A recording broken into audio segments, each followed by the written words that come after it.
Gusto mo mag-albay ngayong summer at naghahanap ka ng affordable and accessible accommodation for commuters with Mayon View. Kainan na nag-o-offer ng authentic na pagkaing Bicolano na lasang ulit, presyong sulit. Murang tours for ATV adventures, mga sikat na tourist location and other hidden spot na hindi crowded. Para sa complete travel guide and expenses, please keep on watching. Hi guys! Welcome back to my channel. And we're about to reach Daraga Albay. Our pickup time, by the way, is around 8:40 p.m. at Coca-Cola Santa Rosa, Laguna. And we reach Albay at 10 a.m. the next day. By the way, this is a DIY travel with friends. So madami kaming stopover para makapagpahinga muna ang nagda-drive.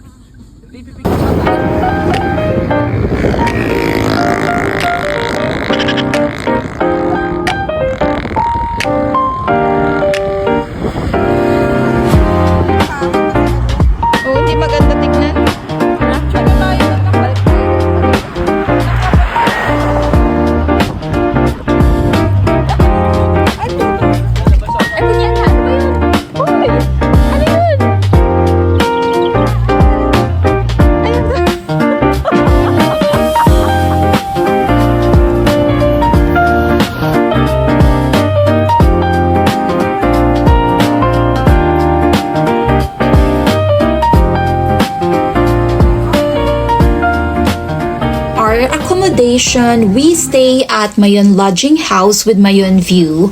We reached the accommodation around 12 noon at nag-early check-in muna kami with additional fee of 100 per hour. Regular check-in time is 2 p.m.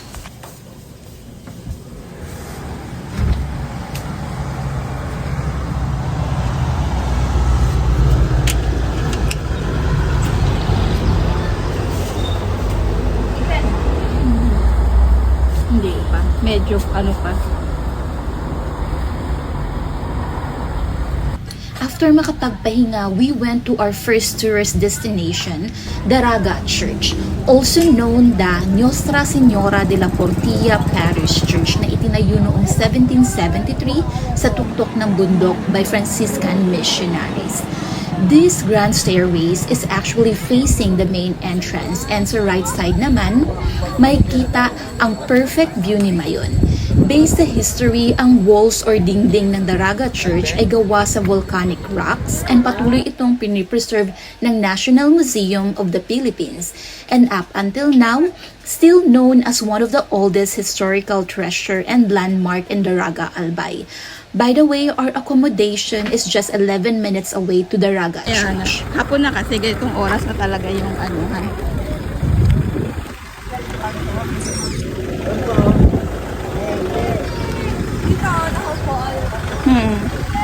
Gusto niyo ba? Pwede. Ay, ang ganda! Moving to our next location, Farm Plate, which is located at Barangay Gabawan, Daraga Albay, is one of the popular tourist attraction. Also, originally this family-owned property was not intended as a tourist spot. I was surprised na may pet cemetery sa loob. They actually name it as Garden of Remembrance. Dito rin makikita ang Philippines' smallest chapel na 10 to 20 person lang ang pwede magkasya sa loob. We basically watch the sunset while eating our dinner. May band din and multiple food stalls sa loob. I'll be honest that not lasang ulit ang barbecue but the price is reasonable naman. Yaw. Mga kapatid lang. Yeah, nga. Mamaya na tayo dito. Kabalik. Pwede. O, ay hindi. Baka madilim. Gusto niyo na ba? Hindi ko ba't mag-picture sa mga ganun? Yung kaibigan niya. Napilitan ako dyan dati si mama kasi, kaya ano dito? O, di yung puno lang. Pag matatanda. Ano yan? Sa dog. Ah, ang galing. Mayroon silang pet, pinush ko to, ah. Ayan o, ang Encantadia. Pang Encantadia.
Local version ng si Malu. Pirated. Pag pirated yung bili mo si Malu.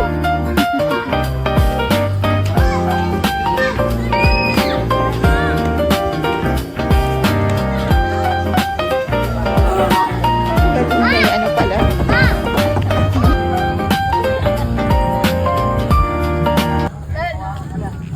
Picturean ko kayo dyan? Magpipicture tayong lahat. Picturean ko po kayo, picturean. Sige, Picturean niyo din kami. Sige. Picture. Sige, punta ka dito.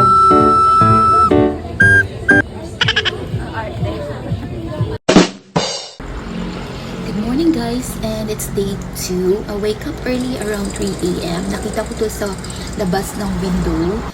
Kaya nag-decide akong umakyat ng view deck area kung saan yung pantry nila. Nagmuni-muni muna ako, and I was amazed again to witness the lava lake while drinking hot water.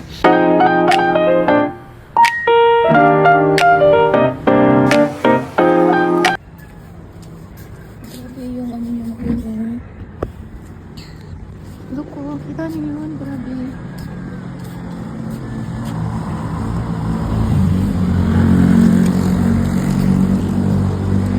Hindi naman siya delikado. Pero bawal kami lumapit sa dangers.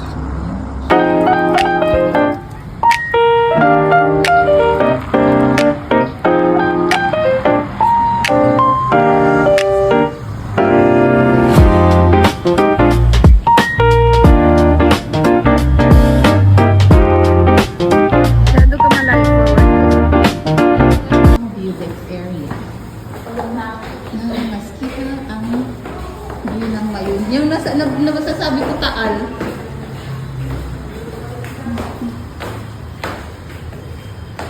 Dito rin yung dining area nila. Pwede magpaluto. Ayun. Nag-offer sila ng breakfast. May available ng hot and cold water. Since nasa Daraga Albay na tayo, of course, we do not want to miss the Mayon ATV adventure. Just 2 to 3 minutes drive from accommodation and pwede lang din lakarin. At first, I'm a little hesitate to try the ATV ride, afraid to fall while driving. But gladly, the tour guide will allow you to practice first, lalo na kung first time mo mag-ATV.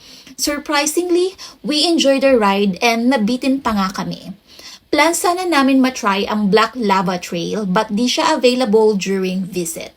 But still, we are more than happy to experience this kind of trail. At Green Lava Trail with a 15-kilometer trail. So, about to pala sa ATV natin, sa maingay po pala siya mamaya. Hindi tayo mamaya mag-ATV yan, so we have a hand signal. Pag tinas ko agad yung kamay niya ganito, is one line, slow down, full stop, and go po. Ano po? One lane, slow down, full stop, and go po.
ngayon.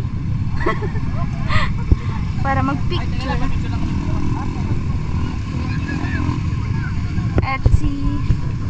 Hi, John.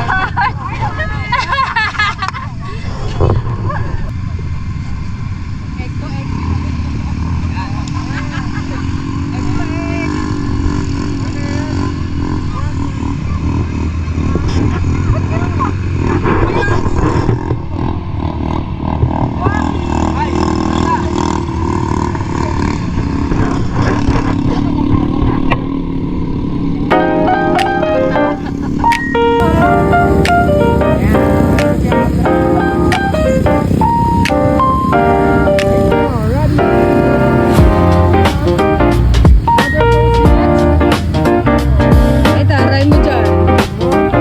Sino ka dyan?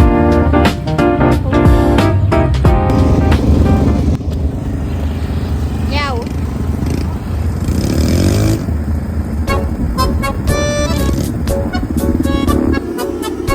Ayaw, di ba?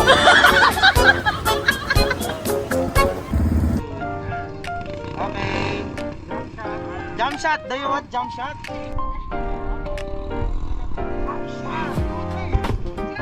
Wala. Practice lang. One, two, three, jump.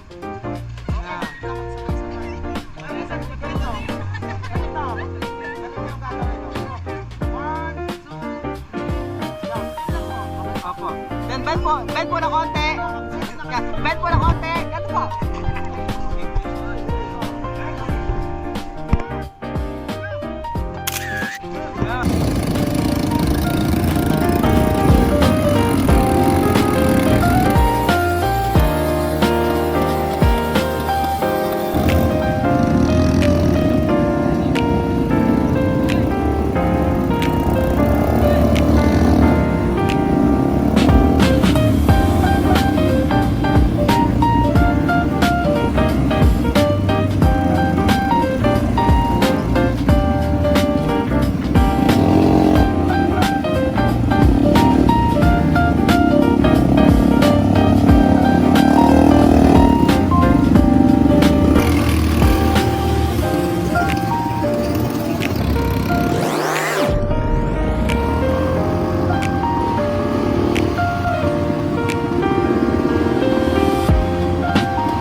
Kitinday Hills and Nature Park, located at Kamalig Albay, known as Albay versions of Chocolate Hills or Pili Nut Hills.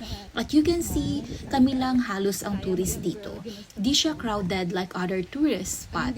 Maybe because kailangan mo mag-hike ng 10 to 15 minutes para marating ang view deck area. Hindi naman sa akyat yung mga ano. Ba't magbabayad? Hindi naman akyat. Tapos kakain ka, tapos magbabayad ka pa ng 70. Ano to?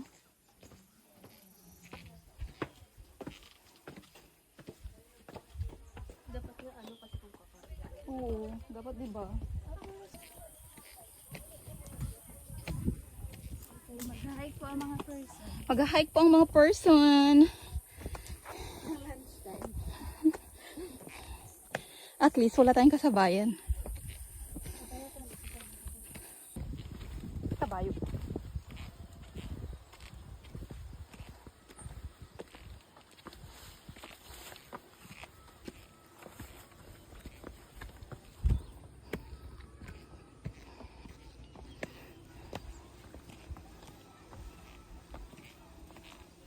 Diba? Puro hagdan siya. Oh, ang saya. Hindi crowded.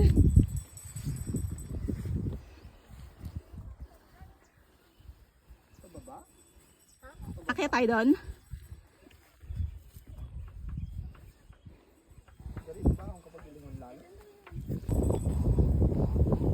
Konti ng tao, nakakatuwa. Hindi crowded. Sarap ng hangin. Ang ganda dyan tol, parang chocolate hills.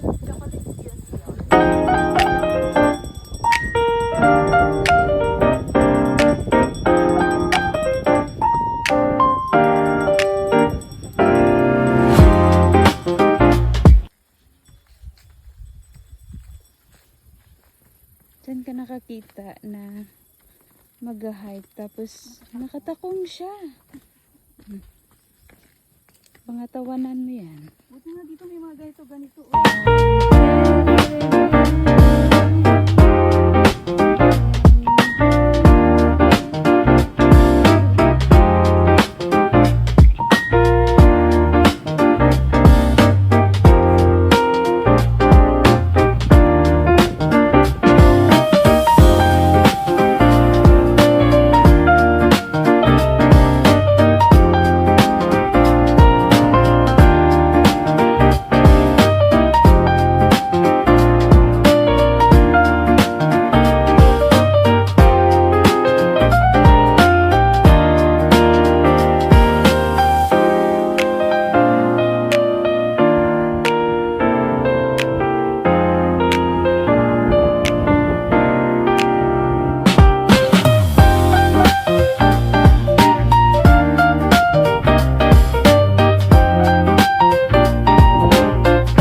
Pinanindigan ko talaga yung pagiging pabibi girl ko ngayon, day.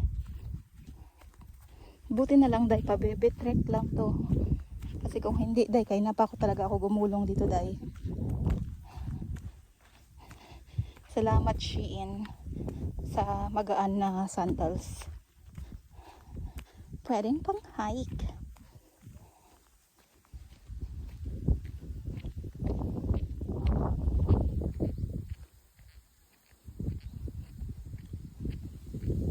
Tutong na kami talaga at alas 11 na.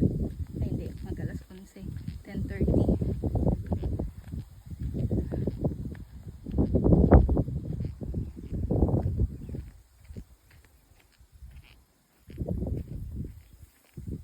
Tayo sa may hagdan tayo. Hindi tayo kumulong. Hindi tayo makarating ng ano. Pagka maging baldado tayo pauwi ng Tagaytay tayo. Itong signboard. So parang ito na lang yung palatandaan niya. Itong tindahan na to. Pasok po!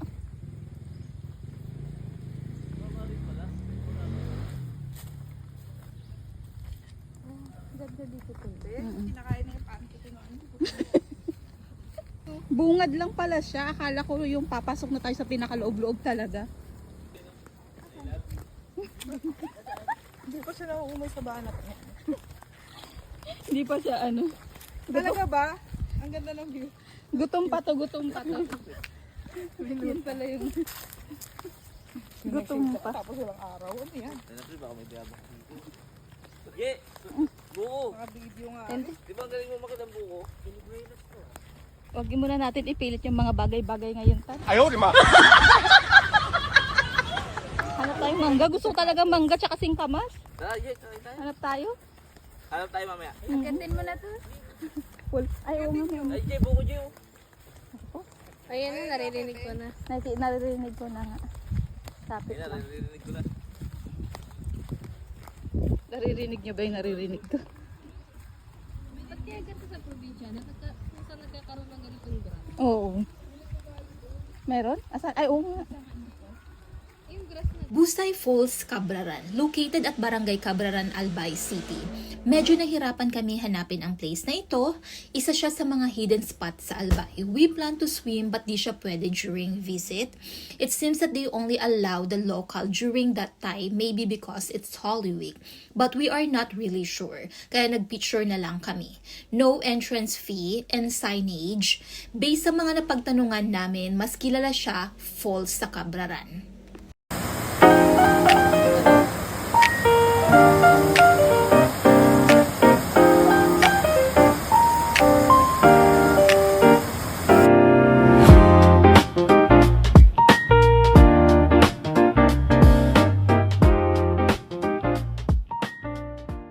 Mga walang exercise eh.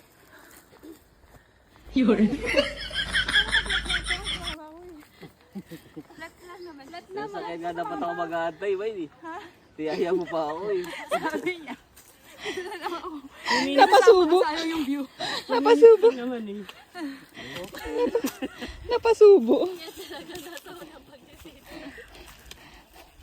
Tapos gusto mo nyo pang... Nagno-normalize yung hinga ko eh. Kabayo. Cagsawa Ruins. It was originally built in the town of Cagsawa in 1587 but was burned down and destroyed by Dutch pirates in 1636. It was rebuilt in 1724 but destroyed again along with the town on 1814 during the eruption of Mayon volcano. The ruin serves as symbol of Bicolano resilience and popular spot for viewing Mayon volcano. Around this time, we are not lucky to see the beauty of the perfect cone of Mayon at Cagsawa Ruins. 90. Sol, tatlo tayo.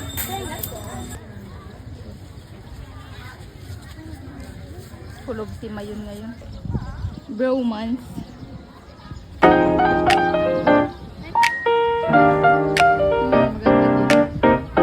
Maganda dito. Nag-60 nag-matay doon. Hindi lang malalakas na yun.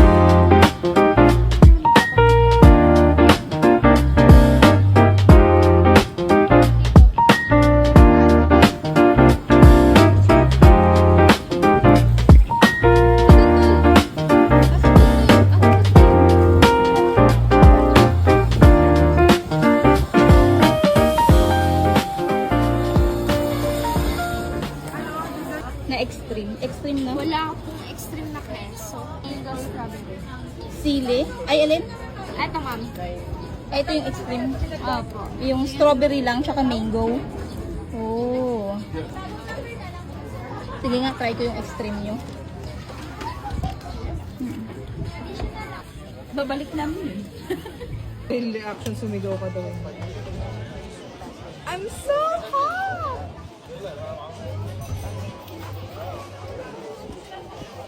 Hindi ako maniniwala sa reaction. Fake news. May ano siya.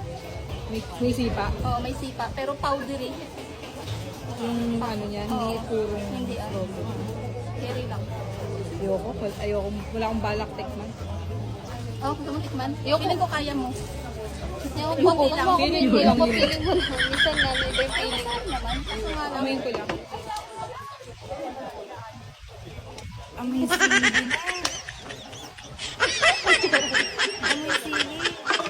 Yung reaction. Hindi na siya ano. Gusto mo tikman, be? Ate, kung paano? Thank you, ate. Thank you so much. Thank you. Akala ko lang meron akong bayo na.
Highlands Park, located at the boundary of Daraga and Legazpi City.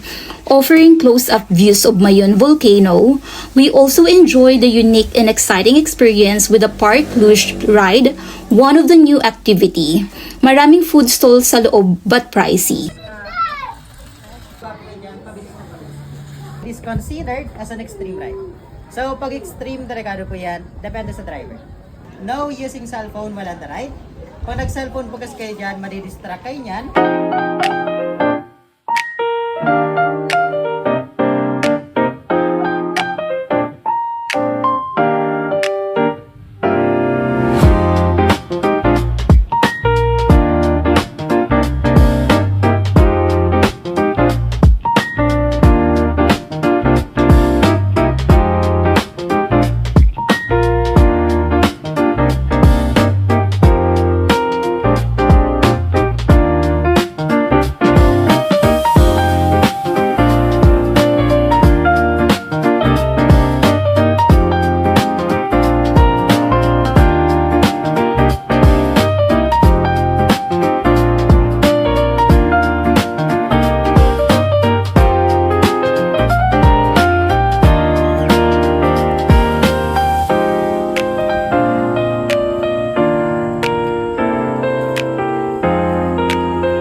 Tinian Hills, one of the tourist location that allowed campers for overnight stay and a historical site for Japanese stronghold during World War II. A strategic location, the overlooking Legazpi City, the hills were essential for monitoring and controlling the surrounding area. Mga tagot maguduman.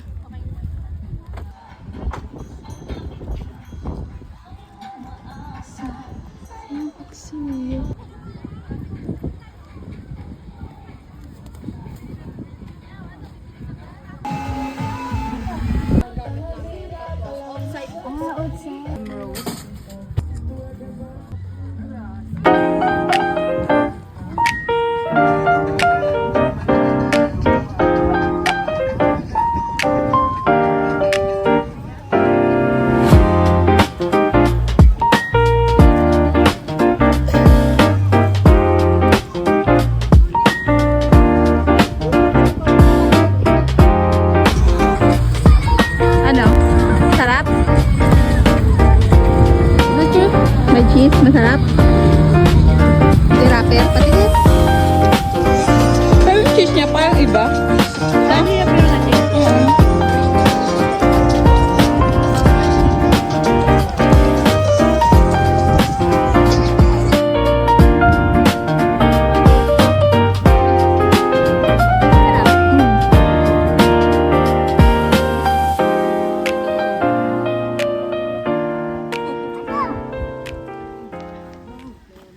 Biruin mo sa taas ng gasolina, nandito pa kami.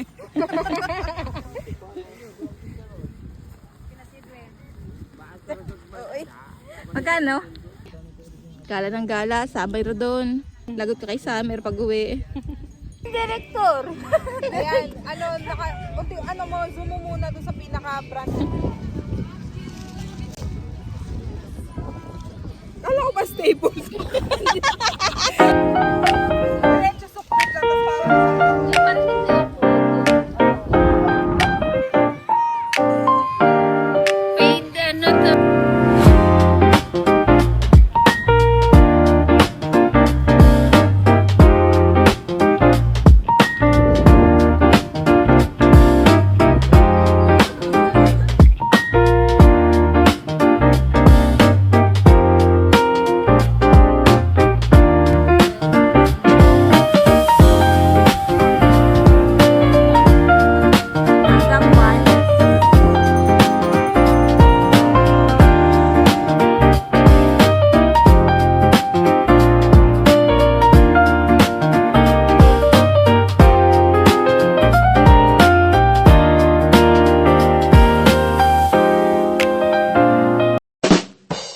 Kung nakarating ka sa part na to, thank you for watching, and para sa masarap na Resto Carinderia, we recommend this place.